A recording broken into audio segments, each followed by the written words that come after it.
नमस्कार, आचार सलील चैनल में आप लोग का स्वागत है। मेरे कुछ फॉलोअर्स जानना चाहते हैं कि आचार्य जी भविष्य मालिका में जैसा कि आप बताते हो कि अर्थक्वेक 16.7 या आप लोगों के नाम बताते हो, क्या वो नाम उसमें लिखे गए हैं? बिल्कुल।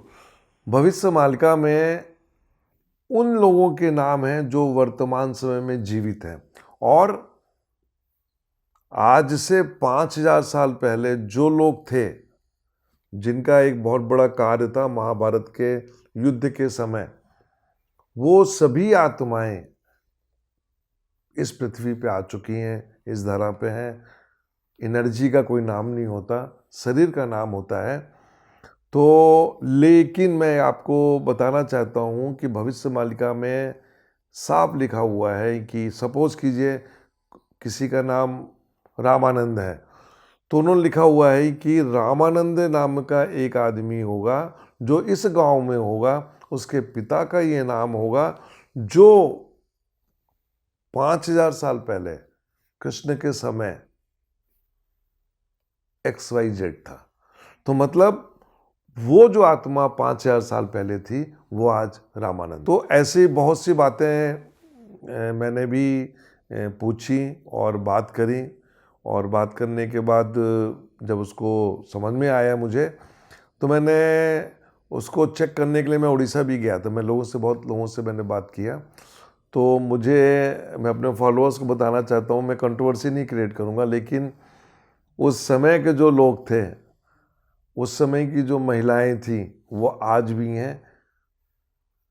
जब मैंने उन नामों को देखा, उन नामों को टैली किया, तो जो चरित्र महाभारत के टाइम पे था वही चरित्र उनका आज भी है। मतलब ये है कि अब जो ये विनाश लीला होगी, फिर उनका एक बार हिसाब किताब होगा और तब हम लोग आगे सतयुग की तरफ जाएंगे। ऐसा भविष्य मालिका में लिखा हुआ है। मेरे फॉलोअर्स ये भी जानना चाहते हैं कि भविष्य मालिका के अलावा कहाँ है। तो मैं बताना चाहता हूँ कि यदि आप कुरान को पढ़िए तो कुरान में लिखा हुआ है कि इस्लाम के जब 1400 साल हो जाएंगे तब क़यामत का दिन आएगा। तो क़यामत तो यही है। और बाइबल में भी मुझे लोगों ने बताया कि जो कैथोलिक लोग हैं वो भी कहते हैं कि जब 113वां पोप होगा तब एक विनाश लीला होगी, एक पतन होगा। तो ये एक सबूत हो गया। इसी प्रकार श्रीमद् भागवत में भी लिखा हुआ है कि कल्कि का जन्म होगा। और क्यों जन्म होगा? क्योंकि कलयुग अपनी चरम सीमा पे होगा, तो उसको ठीक करने के लिए वो आएंगे। मतलब प्रभु का अवतार होगा। लेकिन कल्कि अवतार के लिए जहाँ तक सवाल है, उसमें लक्षण बताए गए थे, और वो सब जितने भी लक्षण हैं, जितनी भी घटनाएं हैं, वो सब इस समय चल रही हैं। तो कहीं ना कहीं जाके मानने पे आदमी विवश हो जाता है कि ये चीज़ें सही हो रही हैं। अब आप देखिए कि पाकिस्तान नाम का कोई कंट्री नहीं था आज से 800 साल पहले, 600 साल पहले पाकिस्तान नहीं था, लेकिन उसमें पाकिस्तान लिखा हुआ है। पाकिस्तान में लोग भूख से मरेंगे। अब ये चीज़ तो 600 साल पहले जब पंचसखा लोगों ने लिखा, तो उनको कैसे पता था कि पाकिस्तान होगा और उसमें 2023 में लोग भूख से मरेंगे, श्रीलंका में ये हालात होंगे।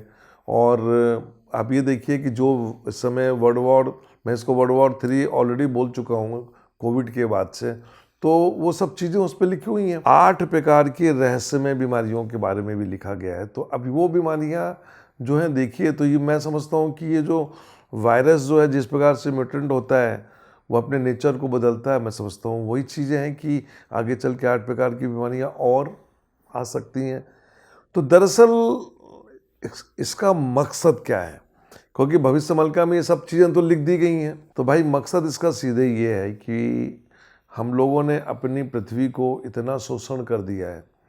हमारी जो आबादी है 800 करोड़ से ज़्यादा की, वो आबादी, उसका लोड जो है वो जाहिर है कि पृथ्वी ले नहीं पा रही है। और ख़ास तौर से जो कर्म और जो दुष्कर्म, मैं दुष्कर्म बोलूँगा, जिसके बारे में उन्होंने लिखा हुआ है कि ये 35 प्रकार के दुष्कर्म होंगे कलयुग में, हम तो उसकी सीमा को आगे क्रॉस कर चुके हैं। तब उन्होंने कहा था कि कल्कि का अवतार होगा, तो वो पीरियड लक्षण जो हैं वो पूरे आ गए हैं। और जब सब कुछ आ गया है तो मैं समझता हूँ कि वो विनाश लीला जो होगी वो होगी।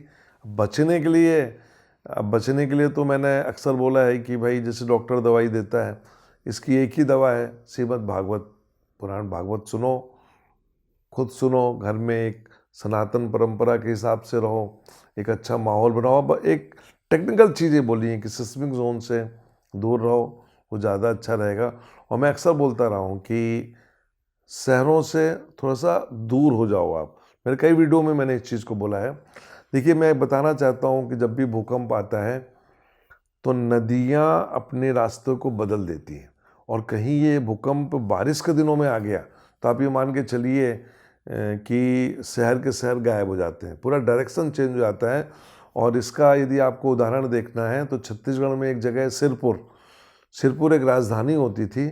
और जब वहाँ पे बाढ़ आई और बाढ़ आने के बाद पूरी की पूरे जो राजधानी थी वो मिट्टी के अंदर चली गई। तो कभी आप लोग गूगल में सर्च कीजिएगा, और ऐसे बहुत से शहर हैं। जब अर्थक्वेक आता है, भूकंप आता है तो और बारिश होती है तो नदियों का डायरेक्शन बदल जाता है। सेम सुनामी में होता है। तो ये सब चीज़ें लिखी हुई हैं भविष्यमालिका में कि ऐसा होगा। ये आप लोगों को बताया जा रहा है कि भविष्यमालिका में ये चीज़ें लिखी हुई हैं, आप लोग भाई लोग थोड़ा सा संभल जाओ। बाकी इसका मतलब ये नहीं है कि इसका प्रचार जो है गलत माध्यम के लिया जा रहा है या लोगों को डराया जा रहा है, सिर्फ बताया जा रहा है। और इसकी प्रभु ने एक ही चीज़ बोली है कि जो पठन करेगा भागवत का, जो कृष्ण की उपासना करेगा, जो माधव मंत्र का जाप करेगा, तो उसमें बोला गया है कि उसमें कहीं ना कहीं जाके आप सरवाइव कर सकते हो, अगले युग में जा सकते हो। और संख्या भी बताई हुई है कि आप देखिए कि 33 करोड़ भारत में और बाकी 32 करोड़ आपके 31 से 32 करोड़ विदेशों में मिला के इतने लोग बचेंगे। तो ये जो संख्या है वो भी भविष्यमालिका में दी हुई है। तो जब ये सब चीज़ें दी हुई हैं और जितने कारण बताए गए हैं तो उन कारणों का विश्लेषण हो रहा है। और यही अपने फॉलोअर्स को मैं भी बता रहा हूँ और बाकी लोग भी जितने भी हैं बता रहे हैं। काशीनाथ जी का अपना चैनल है वो बता रहे हैं। डराने के लिए यदि कोई अपना वीडियो चला रहा है तो वो गलत है। आप लोगों को बताइए, समझाइए। मेरा उद्देश्य तो यही है। नमस्कार।